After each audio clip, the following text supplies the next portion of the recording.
नमस्ते। मैं अंचल सोनी एक बार फिर से आपका गाइडेंस क्लासेस के प्लेटफॉर्म पर स्वागत करती हूँ। हमारी बीपीएससी टीआरई के जो प्रीवियस और क्वेश्चंस हैं उनकी नेक्स्ट क्लास है। आज हमारा फोर्थ पेपर सॉल्व करेंगे हम प्रीवियस ईयर क्वेश्चंस का। तो हम शुरू करते हैं। पहला क्वेश्चन है हमारा, गुप्त वाकाटक युग में तार्किक तर्क और बहस पर ध्यान केंद्रित करते हुए भारतीय दर्शन के किस महत्वपूर्ण स्कूल का विकास हुआ। तो हमारा पहला ऑप्शन है वैशेषिक, बी है मीमांसा और न्याय। तो इसका सही आंसर है बी, न्याय। C is the right answer. Next question है हमारा, अब मैं अपने आप को हाइड कर देती हूँ, फिर क्वेश्चन सॉल्व करते हैं अपन।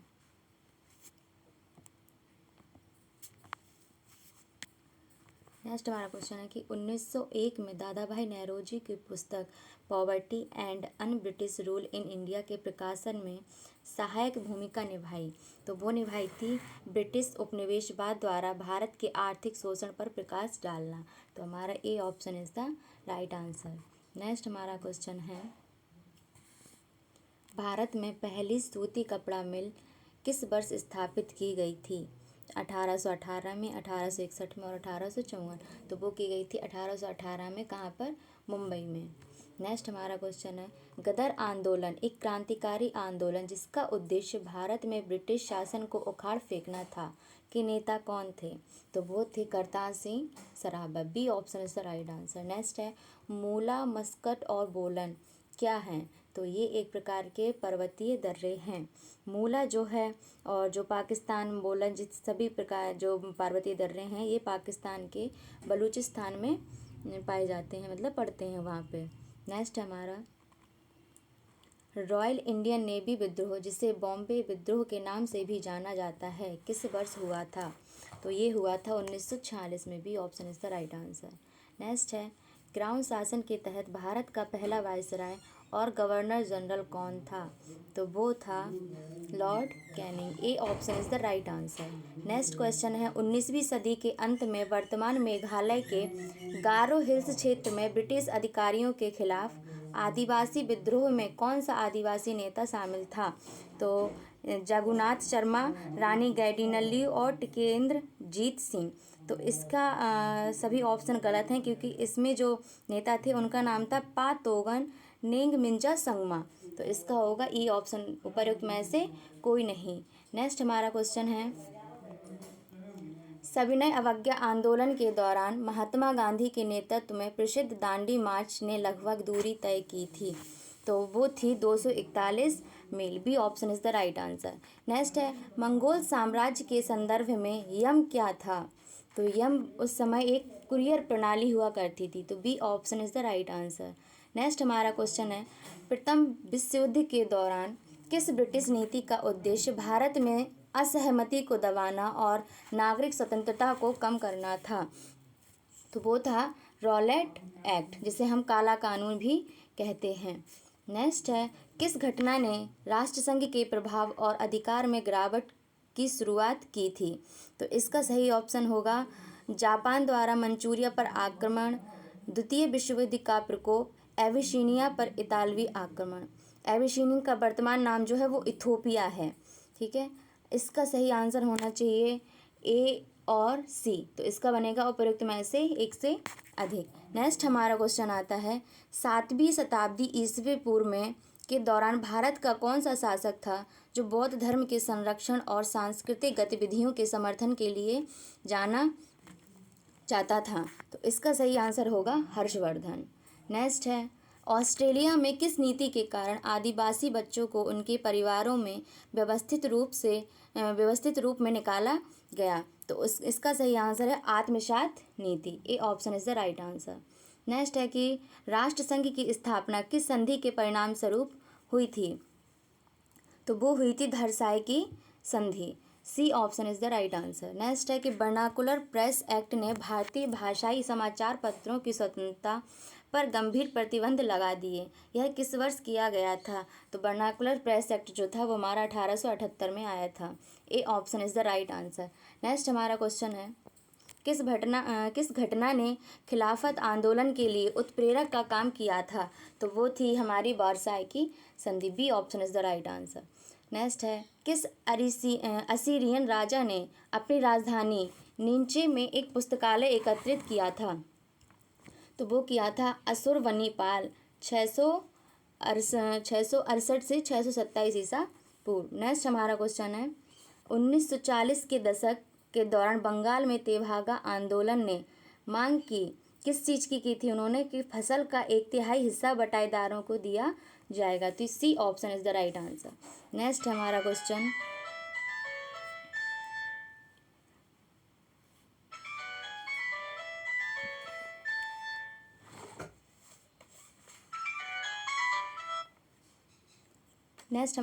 है कि किस हड़प्पा स्थल पर हमें जुते हुए खेत के साक्ष्य मिलते हैं?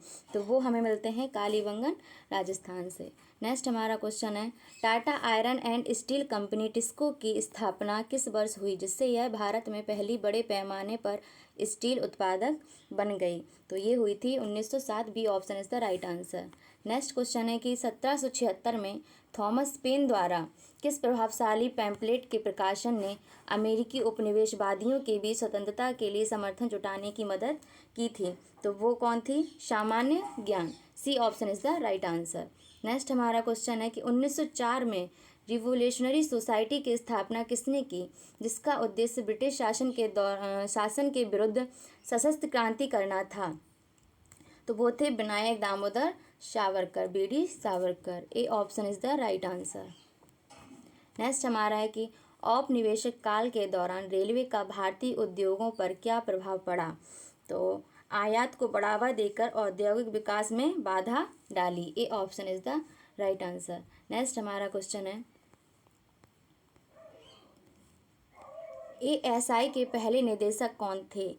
तो एएसआई के पहले निदेशक थे Alexander Cunningham. C option is the right answer. Next है, कौन सा समझौता भारत और चीन के बीच सीमा मुद्दों को हल करने में विफल रहा जिससे अंततः संघर्ष हुआ? तो वो था हमारा पंचशील समझौता। C option is the right answer. Next question आता है कि पंजाब में 1816 के फुल्का विद्रोह का नेतृत्व किया था? तो वो किया था बंदा सिंह बहादुर ने। ए option is the right answer. Next है कि 1917 की क्रांति के दौरान बोल्शिविकों का नारा क्या था? 1917 की क्रांति, जिसे हम रूस की क्रांति भी कहते हैं, उनका नारा था कि शांति, भूमि और रोटी। C option is the right answer. Next है, 1854 का वुड डिस्पैच किससे संबंधित था? तो वुड डिस्पैच जो था वो आधुनिक शिक्षा से भी था, भारत में विश्वविद्यालयों की स्थापना करना। तो D option is the right answer. ठीक है। नेक्स्ट हमारा क्वेश्चन है कि हिटलर की आत्मकथा जिसमें जर्मनी के लिए उनकी राजनीति, विचारधारा और भविष्य की योजनाओं को रेखांकित किया गया है का शीर्षक है? तो उसकी हिटलर की जो आत्मकथा थी वो है मीन काम्प। नेक्स्ट है, इटली का एकीकरण के जनक के रूप में किसे जाना जाता है?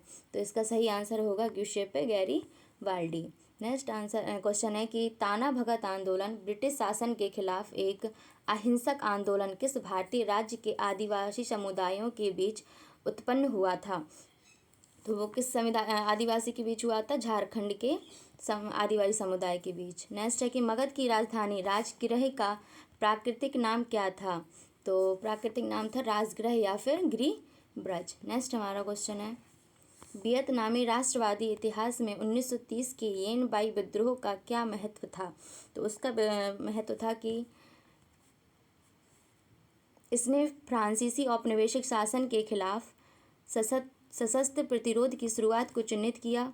नेक्स्ट है, इसके परिणाम स्वरूप कई राष्ट्रवादी नेताओं को फांसी दी गई, इससे वियत मिन्ह की स्थापना हुई। तो इसका सही आंसर है ए option is the right answer. Next हमारा क्वेश्चन है, यूरोप में 1848 की क्रांतियां मुख्यतः निम्न मांगों से प्रेरित थीं। तो इसका सही ऑप्शन है राजनीति सुधार और लोकतंत्र। C option is the right answer. Next है कि 1878 में द हिंदू अखबार की स्थापना किसने की, जो भारतीय राष्ट्रीय आंदोलन के दौरान जनमत को आकार देने में प्रभावशाली रहा? तो हिंदू अखबार की जो स्थापना की थी वो की थी जी सुब्रमण्यम अय्यर और वीर राघवाचार्य जी ने। तो ए और बी तो हमारा ऑप्शन बनेगा उपरोक्त में से एक से अधिक। नेक्स्ट हमारा क्वेश्चन है कि 1916 के लखनऊ सत्र के दौरान भारतीय राष्ट्रीय कांग्रेस के अध्यक्ष कौन थे, जहां कांग्रेस लीग समझौते पर हस्ताक्षर किए थे? तो वो थे Ambika Charan Majumdar. B option is the right answer. Next हमारा क्वेश्चन है कि प्रथम विश्व युद्ध ने भारत के व्यापार संतुलन को कैसे प्रभावित किया? निर्यात में कमी के कारण व्यापार में घाटा हुआ, इसका भारत के व्यापार संतुलन पर कोई महत्वपूर्ण प्रभाव नहीं पड़ा, इससे निर्यात में अधिशेष हुआ, वृद्धि के कारण व्यापार में। तो इसका सही ऑप्शन होगा निर्यात में कमी के कारण व्यापार में घाटा हुआ। ए option is the right answer. Next है कि उत्तर वैदिक काल के दौरान रचित किस प्राचीन भारतीय ग्रंथ में दार्शनिक भजन और ब्राह्मण विज्ञान और नैतिकता पर चर्चाएं शामिल हैं? तो वो है उपनिषद। A option is the right answer. Next है स्टालिनग्राद की लड़ाई द्वितीय विश्व युद्ध में एक महत्वपूर्ण मोड़ किन दो देशों के बीच हुई थी? तो वो हुई थी जर्मनी और सोवियत संघ रूस के बीच में। ठीक है, नेक्स्ट क्वेश्चन है, हमारे भूगोल के क्वेश्चन स्टार्ट हो रहे हैं यहाँ से। भारत में सन 1904 में प्रथम सीमेंट उद्योग संयंत्र कहाँ स्थापित किया गया था? तो वो किया गया था तमिलनाडु के चेन्नई में। तो B option is the right answer. Next, Bharat में बॉक्साइट का सबसे बड़ा उत्पादक राज्य कौन सा है? तो बॉक्साइट का जो सबसे बड़ा उत्पादक राज्य है वो है ओडिशा, जो कि 50% से ज़्यादा उत्पादन करता है। तो इसका ऑप्शन बनेगा उपयुक्त में से कोई नहीं, क्योंकि ऑप्शन में ही नहीं है उड़ीसा। नेक्स्ट क्वेश्चन हमारा है, निम्नलिखित में से किन पहाड़ियों में कॉफ़ी की अरेबिका किस्म को आरंभिक तौर पर शुरू किया गया था? तो वो है कर्नाटक में बाबा बूदान की पहाड़ी। C option is the right answer. Next, Bihar में औसत वार्षिक वर्षा कितनी होती है? तो औसत वार्षिक वर्षा जो होती है वो 100 से 200 सेंटीमीटर तक। नेक्स्ट है कि निम्नलिखित में से कौन सा बंदरगाह स्थल रुद्ध है? तो वो है विशाखापट्टनम, आंध्र प्रदेश का। नेक्स्ट है कि कुमाऊं हिमालय निम्नलिखित में से किसके मध्य स्थित है? तो कुमाऊं हिमालय सतलज और काली नदी के बीच स्थित है। काली और तिस्ता के बीच कौन सा है हमारा? नेपाल हिमालय। तिस्ता और ब्रह्मपुत्र के बीच हमारा असम हिमालय है। नेक्स्ट है कि बादाम पहाड़ लॉय अश्क की खान कहाँ स्थित है? तो इसका सही आंसर है कि मयूरभंज व केओंझर जिले में। तो B option is the right answer. Next question हमारा, निम्न हिमाचल तथा शिवालिक के बीच स्थित लंबवत घाटी को किस नाम से जाना जाता है? तो उस घाटी को हम दून घाटी कहते हैं। B option is the right answer. Next, 2011 की जनगणना के अनुसार भारत की कुल जनसंख्या में बिहार की जनसंख्या कितने प्रतिशत थी? तो बिहार की जनसंख्या थी वो 9.42%, 7.41% और ये तीनों ही ऑप्शन गलत हैं, क्योंकि बिहार की जो जनसंख्या थी वो थी 8.60%। नेक्स्ट हमारा क्वेश्चन आता है, निम्नलिखित में से कौन सा क्षेत्र पूर्वांचल में शामिल है? तो जैंतिया पहाड़ी, गारो और खासी, ये सभी की सभी मेघालय की पहाड़ियां हैं, इसलिए इसका सही ऑप्शन होगा उपर्युक्त में से एक से अधिक। D option is the right answer. Next है कि भारत में ऐसा कौन सा प्रथम राज्य है जिसने सभी घरों के लिए छत पर वर्षा जल संचयन को कानूनी रूप में अनिवार्य बना दिया है? ये जितने भी पेपर में हमने देखा है सभी में क्वेश्चन देखने को मिला है, तो इसका सही आंसर है बी, तमिलनाडु में। नेक्स्ट क्वेश्चन है कि 2001 से 2011 के मध्य बिहार की जनसंख्या की 10 की वृद्धि दर कितने प्रतिशत थी? तो वो थी 25.07%। नेक्स्ट हमारा प्रश्न आता है, नेक्स्ट हमारा क्वेश्चन है, गंगा एक्शन प्लान का प्रथम चरण किस वर्ष प्रारंभ किया गया था? तो वो किया गया था 1985 में। तो B option is the right answer. Next question है, निम्नलिखित में से कौन सी श्रृंखला निम्न हिमालय में सबसे लंबी है? तो वो है पीर पांचाल श्रृंखला। ए option is the right answer. Next है कि भीम बांध वन्यजीव अभ्यारण्य बिहार के किस जिले में स्थित है? तो भीम बांध जो है वो बिहार के मुंगेर जिले में स्थित है। नेक्स्ट है कि पश्चिमी तट का मध्य भाग किस नाम से जाना जाता है? तो उसे हम कन्नड़ मैदान के नाम से जानते हैं। तो ए option is the right answer. Next हमारा क्वेश्चन आता है कि मोटे कणों वाली जलोढ़ मिट्टी सबसे अधिक कहाँ पाई जाती है? तो वो चौस में भी पाई जाती है और तराई क्षेत्रों में भी। तो हमारा सही ऑप्शन होगा उपर्युक्त में से एक से अधिक। नेक्स्ट क्वेश्चन है कि मालवा का पठार का संबंध किससे है? तो मालवा का पठार जो है वो मध्य उच्च भूमि से संबंधित है। B option is the right answer. Next हमारा क्वेश्चन है कि संयुक्त वन प्रबंधन के लिए प्रथम प्रस्ताव किस राज्य ने पारित किया?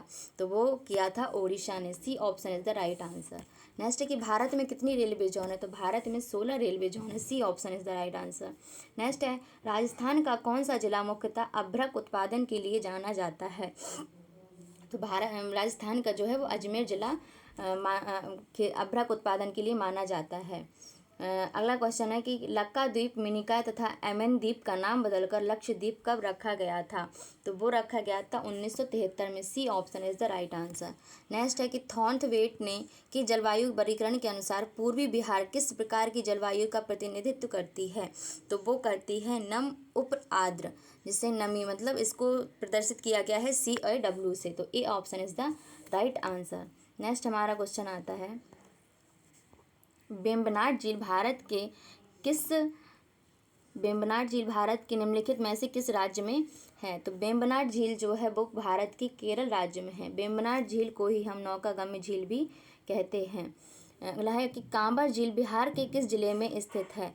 कांबर झील जो है वो बिहार के बेगूसराय में स्थित है, जो कि एक मीठे पानी की झील है। ऑप्शन में नहीं है, तो हमारा ऑप्शन होगा उपयुक्त में से एक से अधिक। नेक्स्ट है कि पश्चिमी हिमालय में नदी की धारा का रास्ता बदलने वाली वाहिकाओं को किस नाम से जाना जाता है? तो उसे हम गुल के नाम से जानते हैं। C option is the right answer. Next है हजीरा विजयपुर जगदीशपुर गैस पाइपलाइन की लंबाई कितनी है? तो इसकी पाइपलाइन की जो लंबाई है वो है 1700 किलोमीटर। B option is the right answer. Next है कि रेड होल खनन भारत के किस राज्य में किया जाता है? रेड होल खनन जो है वो भारत के मेघालय राज्य में किया जाता है, जो कि अवैध कोयला खनन माना जाता है। बहुत ही अवैध कोयला खनन का एक तरीका होता है।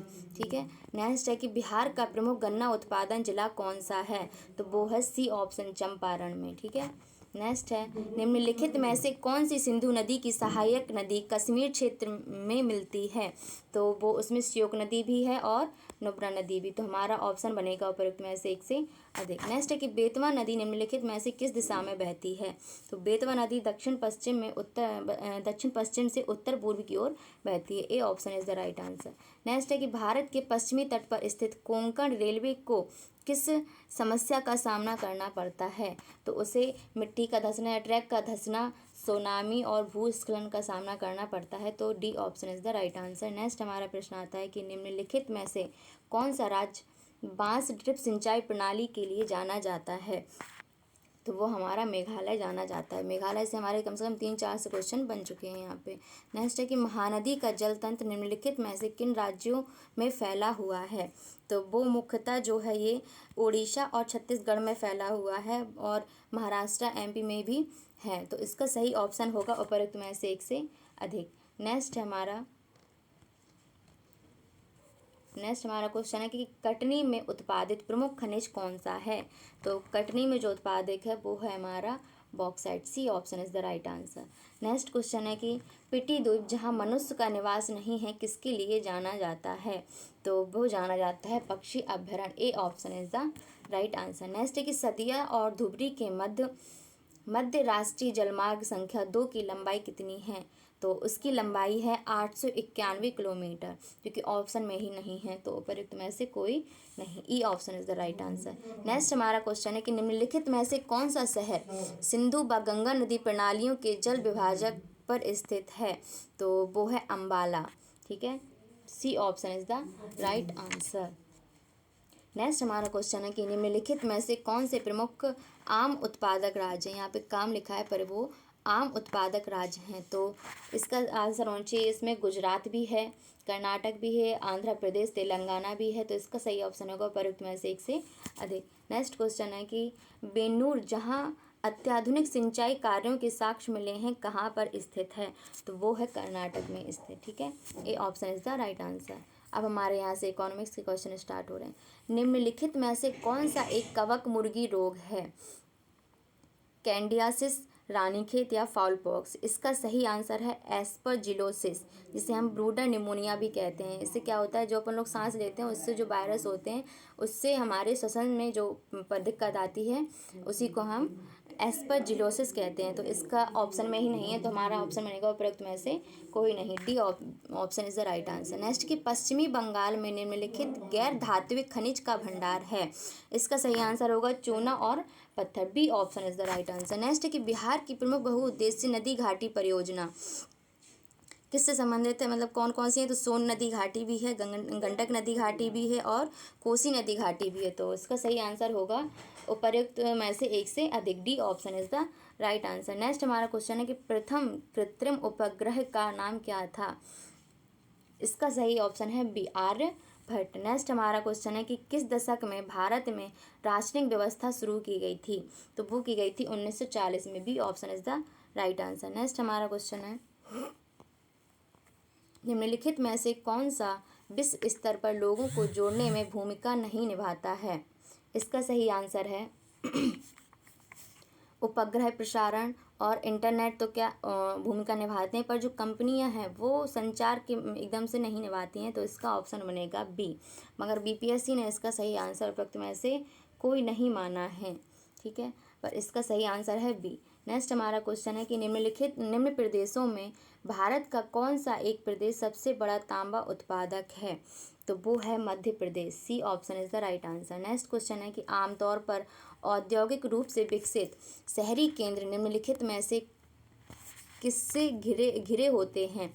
तो वो कृषि ग्रामीण भीतरी प्रदेश से घिरे होते हैं, B option is the right answer. Next है कि स्वर्णिम चतुर्भुज निम्न में से किस शहरों को जोड़ता है। जो स्वर्णिम चतुर्भुज परियोजना है वो दिल्ली, मुंबई, चेन्नई से कोलकाता को जोड़ता है। तो इसका सही ऑप्शन होगा उपरोक्त में से एक से अधिक। नेक्स्ट है कि निम्नलिखित में से कौन सा संगठन सार्वजनिक क्षेत्र में स्टील उत्पादन के लिए जिम्मेदार है। तो स्टील के उत्पादन के लिए जिम्मेदार है वो है SAIL, SAIL, steel authority of India limited, ठीक है, C option is the right answer. Next है कि किस प्रदेश में सभी घरों में छत पर वर्षा जल संचयन संरचना को प्रदेश में अनिवार्य कर दिया गया है। ये क्वेश्चन अभी तक हमने जितने भी पेपर सॉल्व किए हैं उसमें सभी में देखने को मिला है। तो इसका सही आंसर है सी ऑप्शन, तमिलनाडु। नेक्स्ट है कि बिहार का सबसे प्रसिद्ध फल क्या है। बिहार का सबसे प्रसिद्ध फल है लीची, जो कि कहाँ, मुजफ्फरपुर में मिलती है, बहुत ज़्यादा प्रसिद्ध है। उच्चतम श्रेणी की सड़कें जो अधिकतर 6 लेन या इससे ऊपर की होती हैं क्या कहलाती हैं। तो उन्हें हम एक्सप्रेस वेज कहते हैं, C option is the right answer. Next है कि संसाधनों का भविष्य एवं वर्तमान के लिए सर्वोत्तम प्रयोग संबंधित है। तो वो कौन सा है, वह नेता, C option is the right answer. Next है कि 2011 की जनगणना के अनुसार बिहार जनसंख्या का लगभग कितना भाग 25 वर्ष से कम आयु का है। तो वो है 60% से जो भाग है वो 25 वर्ष से कम आयु का है। नेक्स्ट है हमारा इरेडा भारत सरकार द्वारा विकसित किया गया के लिए, किसके लिए। तो केवल पारस्परिक ऊर्जा के स्रोतों को बढ़ावा देने के लिए, भारत में परमाणु ऊर्जा के विकास के लिए, प्रदूषण नियंत्रण के लिए। तो इसका सही आंसर होना चाहिए नवीकरणीय ऊर्जा के लिए, ठीक है, नवीकरणीय ऊर्जा और ऊर्जा संरक्षण के लिए, जो कि 1987 में शुरू की गई थी। तो इसका ऑप्शन बनेगा उपरोक्त में से कोई नहीं, E option is the right answer. Next है कि भारत में गुलाबी क्रांति किससे संबंधित है। तो भारत में जो गुलाबी क्रांति है वो मीट या मांस से संबंधित, हो, ए option is the right answer. Next हमारा क्वेश्चन बनता है कौन सा घटक सब स्टेशन को उन क्षेत्रों से जोड़ता है जहां बिजली वितरित की जाती है। तो वो है हमारा फीडर विद्युत ऊर्जा, ए option is the right answer. Next हमारा क्वेश्चन बनता है कि तालाबों, टैंकों एवं कृत्रिम जलाशयों में मछली के पालन और प्रजनन को जाना जाता है। तो उसे हम मत्स्य पालन कहते हैं, B option is the right answer. Next है कि निम्नलिखित में से कौन सा एक भारत की जैव विविधता में गिरावट के लिए जिम्मेदार नहीं है। तो इसका सही आंसर होगा वनीकरण, ये जिम्मेदार नहीं है। नेक्स्ट है लौह अयस्क के खदान का नाम बताइए जो कि लगभग 100% निर्यात इकाई है। तो इसका सही आंसर है कुद्रेमुखा, ठीक है। नेक्स्ट क्वेश्चन है कि निम्नलिखित में से कौन सा मानव संसाधन नियोजन से संबंधित है। इसका सही आंसर होगा मौजूदा मानव संसाधन की विश्लेषण, भर्ती, मानव संसाधन योजना का कार्यान्वयन। इसका सही आंसर है ए, बी और सी भी, तो उपरोक्त में से एक से अधिक, D option is the right answer. Next है कि पाइराइट का अग्रणी उत्पादक प्रदेश कौन सा है? तो पाइराइट का जो उत्पादक राज्य है वो है बिहार। तो C option is the right answer. Next question है कि कौन सा एक निजी संपत्ति का नुकसान नहीं है? तो सद्गुणों की परिचिका, सी ऑप्शन इज द परिचारिका, C option is the right answer. Next कौन सी योजना बिहार सरकार द्वारा गरीबी हटाने के लिए लागू की गई थी या लागू की गई? तो वो है जीविका, B option is the right answer. पिछले पेपर में भी आया था जीविका। ठीक है, नेक्स्ट हमारा क्वेश्चन है किस नदी पर भाखड़ा नागल परियोजना बनाया गया है? गंगा, रावी, चेनाब, सोन। भाखड़ा नागल परियोजना जो है वो सतलुज नदी पर है। तो इसका ऑप्शन बनेगा उपरोक्त में से कोई नहीं। नेक्स्ट कि वे प्रजातियां जो विलुप्त होने के खतरे में हैं क्या कहलाती हैं? उन्हें हम लुप्त प्राय प्रजाति कहते हैं। ए ऑप्शन सही होगा। नेक्स्ट है कि राजस्थान का खेतड़ी खदान प्रसिद्ध है किसके लिए? तो वो है तांबा के लिए, खेतड़ी की खान। ए option is the right answer. Next question है कि सेंदाई फ्रेमवर्क समझौते के तहत उल्लिखित सिफारिशों और अभ्यासों का पालन करने वाला पहला भारतीय राज्य कौन सा है? तो वो है बिहार। ए option is the right answer. Next है कि निम्नलिखित में से किस प्रक्रिया को मृदा पलवार कहते हैं? नंगी जमीन को कार्बनिक पदार्थों की परत में ढकना, पानी के प्रवाह को धीमे करने के लिए चट्टानों का ढेर लगाया जाता है, पत्थरों के माध्यम से अवरोधों का निर्माण करना। तो इसका सही आंसर होगा ए, नंगी जमीन को कार्बनिक पदार्थों की परत से ढकना। ए ऑप्शन इसका सही आंसर होगा। नेक्स्ट है निम्नलिखित में से कौन सा एक जल विद्युत का नुकसान है? वे ऊर्जा का स्थिर स्रोत हैं, वे हानिकारक उत्सर्जन का कारण बनते हैं, वे वनों की कटाई का कारण बनते हैं। तो इसका ए और सी भी सही है। तो उपरोक्त में से एक से अधिक, डी ऑप्शन सही होगा। नेक्स्ट है कि भारत में एशियन चीता विलुप्त प्रजाति घोषित हुआ किस वर्ष में हुआ था? तो वो हुआ था 1965 में, 1960 में, 1950 में। तीनों ही ऑप्शन गलत हैं क्योंकि वो हुआ था 1952 में। तो उपरोक्त में से एक से अधिक सही आंसर होगा। नेक्स्ट है कि लीड पाइप के बारे में निम्नलिखित में से कौन सा सत्य नहीं है? तो लीड पाइप के बारे में, लीड पाइप जंग प्रतिरोधी होते हैं, लीड पाइप अत्यधिक लोचदार होते हैं, उनके पास प्रभाव का हाइड्रोलिक गुणांक कम है। तो इसका सही आंसर सी होगा, उनके पास जो है प्रभाव का जो हाइड्रोलिक गुणांक है वो कम है। ठीक है, नेक्स्ट है निम्नलिखित में से कौन सी भारत की सबसे बड़ी और पुरानी सड़क है? तो वो है जीटी रोड अर्थात ग्रैंड ट्रंक रोड, जो कि बंगाल की चटगांव से पाकिस्तान, काबुल, अफगानिस्तान तक है। तो ए option is the right answer. Next है कि समुद्री जल में विद्युत शक्ति उत्पन्न करने के लिए निम्नलिखित में से कौन सी विधि अधिक फायदे वाली है? तो इसका सही है ज्वारीय शक्ति, B option is the right answer. Next question है हमारा कौन सी गतिविधि किसी क्षेत्र में भूमि उपयोग को प्रभावित करती है? तो वो कौन सी करती है? आर्थिक गतिविधि। ए option is the right answer. Next किसी एक व्यावसायिक रूप से मूल्यवान प्रजाति के व्यापक रोपण को कहा जाता है? उसे हम कहते हैं संवर्धन वृक्षारोपण। ए option is the right answer. Next question है कि औद्योगिकीकरण के कारण निम्नलिखित में से कौन सी असमानताएं कम हो रही हैं? तो वो हो रही हैं सामाजिक असमानताएं जो हैं कम हो रही हैं। नेक्स्ट है निम्नलिखित में से कौन सा सामाजिक आंदोलन बहुउद्देशीय परियोजनाओं के लिए कोई प्रतिरोध नहीं है? तो इसका सही आंसर है चिपकू आंदोलन। ठीक है, जो कि कहाँ हुआ था?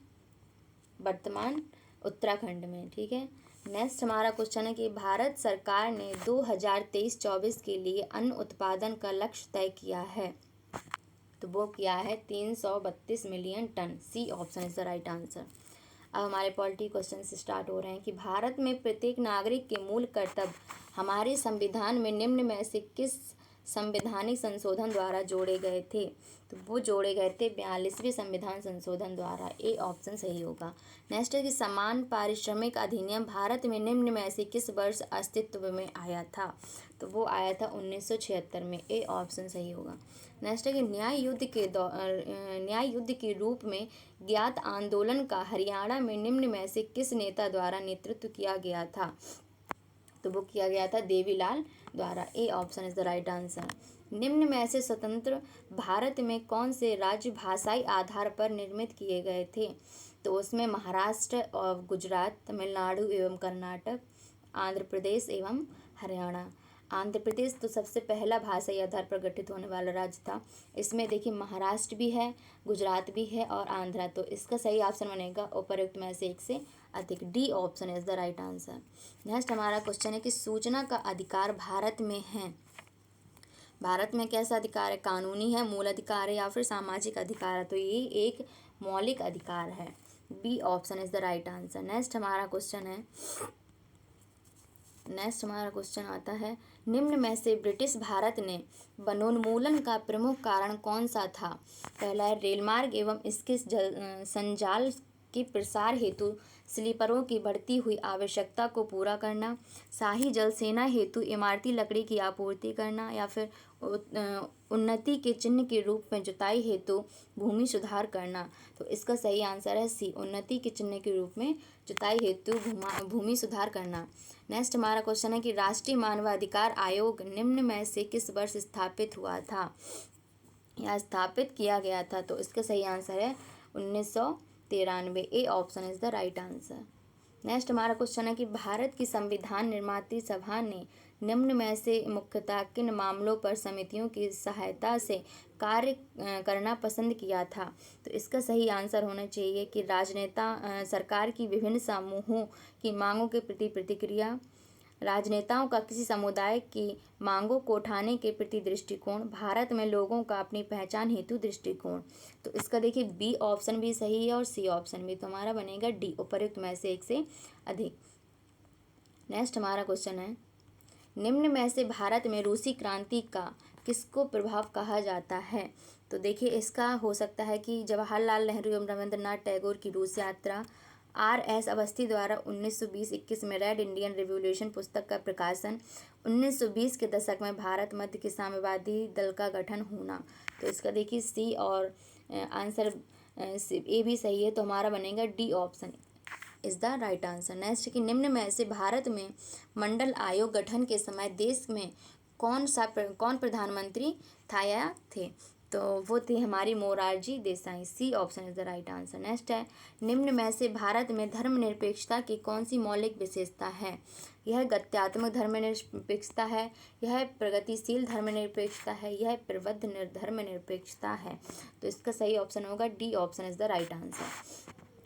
नेक्स्ट है कि एक व्यक्ति एक वोट एक मूल्य के सिद्धांत का 2010 के दशक में निम्न में से किस देश द्वारा अनुकरण किया गया था? तो वो किया गया था एस्टोनिया, फिजी और सऊदी अरब अर्थात इराक। तो इसका आंसर बनेगा उपर्युक्त में से एक से अधिक। नेक्स्ट हमारा क्वेश्चन आता है कि निम्न में से लोकसभा का कोरम कौन सा है? तो लोकसभा का जो कोरम है वह है कि एक सदन की कुल संख्या का 1/10 होना। तो ए option is the right answer. Next हमारा क्वेश्चन है कि भारत के संविधान में वाक्यांश राज्यों का संघ निम्न में से किसे स्पष्ट करता है? तो कोई भी घटक इकाई संघ के विच्छेद करने की स्वतंत्रता नहीं रखती है। भारत में कनाडाई नमूने की यूनियन को वरीयता दी गई है। हमारा संघ घटक इकाइयों किसी आपसी समझौते का परिणाम नहीं है। तो इसका ऑप्शन बनेगा उपर्युक्त में से एक से अधिक, क्योंकि जो हमने राज्यों का संघ है वो कहाँ से लिया है? कनाडा से लिया है। और कोई भी घटक इकाई संघ से विच्छेद करने की स्वतंत्रता नहीं रखती है। ए भी ऑप्शन सही है, बी भी ऑप्शन सही है, तुम्हारा बनेगा उपर्युक्त में से एक से अधिक। नेक्स्ट क्वेश्चन बनता है कि स्वतंत्रता के समय निम्न में से किसने रियासतों को भारत में शामिल होने हेतु मनाने का कार्य लिया था? तो वो लिया था सरदार वल्लभ भाई पटेल ने। ए option is the right answer. Next है कि धन विधेयक राज्यसभा में भारत के अंतर्गत पुनः स्थापित नहीं किया जा सकता है। यह प्रावधान भारत के संविधान के किस अनुच्छेद में पाया जाता है? तो वो पाया जाता है आर्टिकल 109 में। ठीक है। नेक्स्ट क्वेश्चन है, भारतीय राष्ट्रवाद निम्न में से किस तथ्य को अपने में मुख्यतः समाहित रखता है? राष्ट्रीय पहचान की भावना को, देश के लोगों में स्वयं के लिए शासन करने की इच्छा को, गर्व एवं एकता की भावना को। तो हमारा ऑप्शन बनेगा उपर्युक्त में से एक से अधिक, क्योंकि ये सभी ऑप्शन सही है। भारत में सामान्य निर्वाचन में एक प्रत्याशी हेतु शैक्षणिक योग्यताओं के अभाव के संदर्भ में निम्न में से कौन से कथन सही हैं? तो इसका सही आंसर होगा उपर्युक्त में से एक से अधिक, ये तीनों ही ऑप्शन सही हैं। नेक्स्ट हमारा क्वेश्चन है कि निम्न में से कौन सी व्यवस्था प्रत्येक व्यक्ति को अपना स्वयं का उत्पीड़क होने का अधिकार प्रदान करती है? अभिजात तंत्र या फिर राजतंत्र, लोकतंत्र। देखिए, ना ही कुलीन करती है ना ही राजतंत्र करती है, तो B option is the right answer. ठीक है, लोकतंत्र। नेक्स्ट हमारा क्वेश्चन है, नेक्स्ट हमारा प्रश्न आता है कि राज्यों में निर्वाचन की आवश्यकता के संदर्भ में निम्न में से कौन सा कथन सही है? तो निर्वाचन राज्य में बहुत से आर्थिक सुधारों का नेतृत्व कर सकते हैं। निर्वाचन शासक दल के विरुद्ध मतदान करने का असंतुष्ट लोगों को अवसर प्रदान करते हैं। नेक्स्ट, निर्वाचन शासन की नीतियों में परिवर्तनों को नेतृत्व प्रदान कर सकते हैं। देखिए, इसका ऑप्शन बनेगा उपरोक्त में से एक से अधिक, क्योंकि ऑप्शन सारे सही हैं। नेक्स्ट है कि भारत की संविधान निर्मात्री सभा की सलाहकार समिति निम्न में से किन कार्यों के लिए स्थापित की गई थी? तो वो की गई थी मूल अधिकारों या मूल मामलों के लिए, भाषाई मामलों के लिए और प्रक्रियात्मक मामलों के लिए। तो D option is the right answer, उपर्युक्त में से एक से अधिक। नेक्स्ट हमारा क्वेश्चन है, निम्न में से भारत में लोकतंत्र की सफलता हेतु कौन सा प्रमुख कारक है? तो इसका सही ऑप्शन होना चाहिए संविधान द्वारा प्रदत्त स्तर तथा अवसर की समानताएं। 73वें तथा 74वें संवैधानिक संशोधनों द्वारा स्थानीय स्वशासन स्वतंत्र का सशक्तिकरण किया जाता। लिखित संविधान तथा देश के सभी नागरिकों हेतु नागरिक स्वतंत्रताएं। देखिए, इसका बी ऑप्शन भी सही है और सी ऑप्शन, तो इसका बनेगा डी ऑप्शन, उपर्युक्त में से एक से अधिक। नेक्स्ट हमारा क्वेश्चन है कि निम्न में से भारत में सर्वोच्च न्यायालय तथा उच्च न्यायालयों के बारे में कौन सा सही है कथन? इन न्यायालयों को संविधान की व्याख्या करने की शक्ति प्राप्त है। ये न्यायालय किसी भी विधायन या कार्यपालिका के कार्य की संवैधानिक वैधता का निर्धारण करते हैं। नेक्स्ट है कि उनके न्यायाधीशों को केवल संसद के दोनों सदनों में अलग अलग 2/3 बहुमत से पारित अविश्वास प्रस्ताव द्वारा ही हटाया जा सकता है। तो देखिए, इसकी भी सही ऑप्शन सभी हैं, तो डी ऑप्शन बनेगा उपरोक्त में से एक से अधिक। नेक्स्ट हमारा क्वेश्चन है कि निम्न में से भारत में लोकतंत्र की मुख्य चुनौती कौन सी है? तो राजनीतिक व्यवस्था में महिलाओं तथा अल्पसंख्यकों का उचित समावेश सुनिश्चित करना। नेक्स्ट है कि देश में लोगों की सहभागिता एवं नियंत्रण में सहायक से स्थानों को सशक्त करना। स्थानीय शासनों के लिए और अधिक शक्ति को सुनिश्चित करना। तो इसका देखिए सही आंसर ए भी है, बी भी है, तो इसका सही होगा उपरोक्त में से एक से अधिक। नेक्स्ट कि भारत के संविधान की प्रस्तावना को निम्न में से किसके द्वारा राजनीतिक कुंडली बतलाया गया है? तो राजनीतिक कुंडली जो है वो कहा था कि एम मुंशी द्वारा। ए option is the right answer. Next है कि राज्यसभा में सीटों के आवंटन हेतु प्रावधान भारत के संविधान की किस अनुसूची में सन्निहित है? तो वो है चौथी अनुसूची में। नेक्स्ट हमारा क्वेश्चन आता है, राजा राम मोहन राय निम्न में से किस क्रांति की विरासतों से मुख्यतः बहुत प्रभावित थे और उन्होंने राष्ट्र राज्य के निर्माण हेतु कार्य करना शुरू किया था? तो रूसी क्रांति की विरासतों से, फ्रांसीसी और अमेरिकी क्रांति से।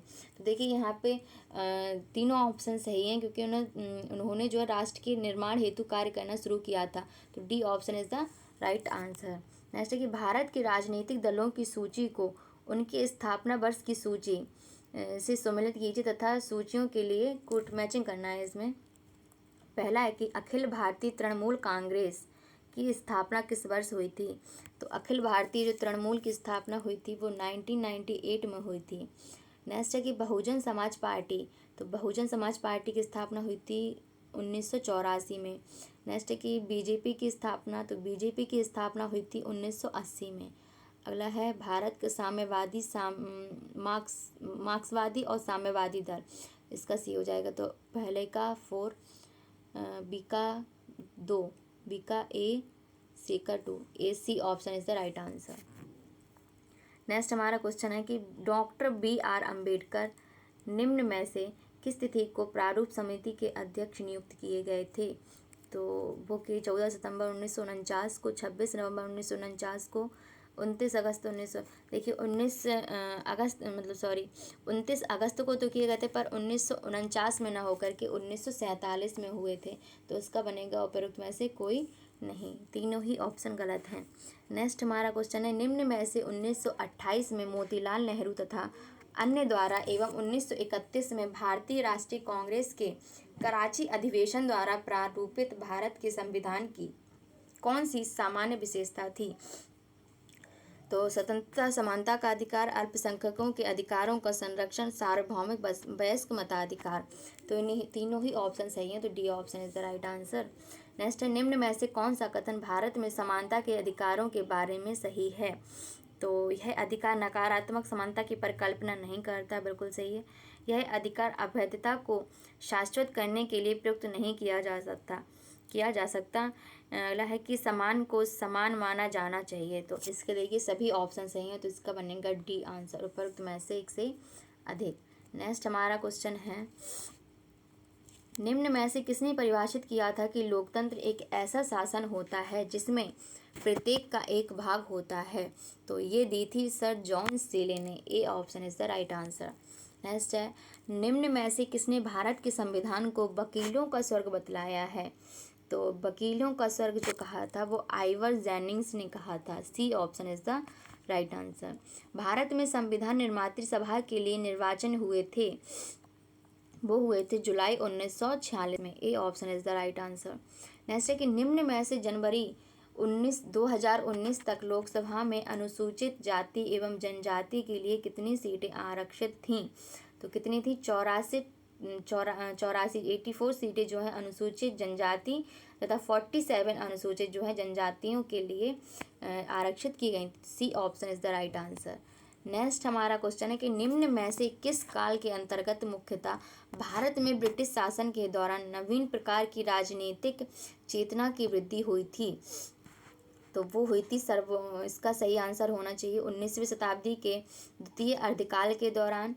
अगला है कि 20वीं सदी के प्रथम अर्धकाल के दौरान।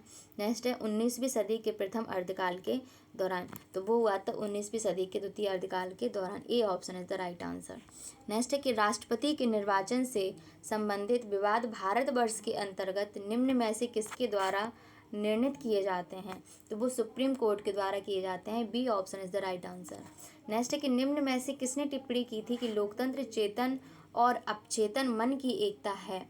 ये की थी हॉकिंग ने। C option is the right answer. Next है कि निम्न में से भारत की संविधान निर्मात्री सभा की प्रांतीय संविधान समिति का अध्यक्ष कौन था? तो प्रांतीय समिति के जो अध्यक्ष थे वो थे Sardar Vallabh Bhai Patel. B option is the right answer. तो यहीं पर हमारे आज के सारे प्रीवियस ईयर के जो सब्जेक्ट के क्वेश्चन है समाप्त होते हैं। अगली क्लास में हम एक और प्रैक्टिस अपने प्रीवियस ईयर पेपर के साथ आएंगे, ठीक है? तब तक के लिए जय हिंद, जय भारत।